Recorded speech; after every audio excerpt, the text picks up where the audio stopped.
Depuis plusieurs jours, les médias camerounais et internationaux spéculent sur une imminente arrestation du secrétaire général de la présidence de la République Ferdinand Ngongo. Selon les sources, aurait abandonné son poste depuis une semaine déjà. Paul Biya jusqu'à présent entretient le flou autour de cette affaire en gardant le silence au RDPC. Certains doutent de l'existence du fameux mandat d'amener, sur Equinox TV. Benoît Feudjeu, cadre du RDPC, estime que la présidente du tribunal criminel spécial n'est pas habilitée à émettre un mandat à l'encontre du secrétaire général de la présidence de la République. J'émets des reverses là-dessus, un mandat d'amener contre le SGPR, NDLR, parce que je n'ai pas encore vu.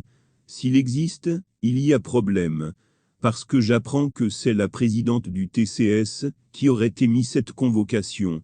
Or, si je me réfère à la loi, je pense que c'est le parquet qui a le droit d'émettre un mandat d'amener.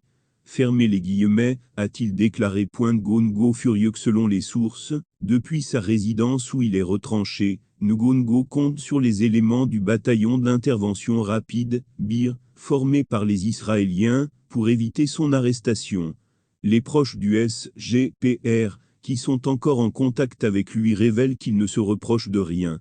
Une source qui a souhaité garder l'anonymat, le sujet étant sensible, explique pourquoi le secrétaire général de la présidence de la République n'a pas répondu à la convocation des juges du tribunal criminel spécial. Toujours selon son entourage, Ngongo a refusé d'aller se faire auditionner, car aucun indice sérieux ne justifie qu'il soit visé dans le cadre de cette procédure et donc, entendu.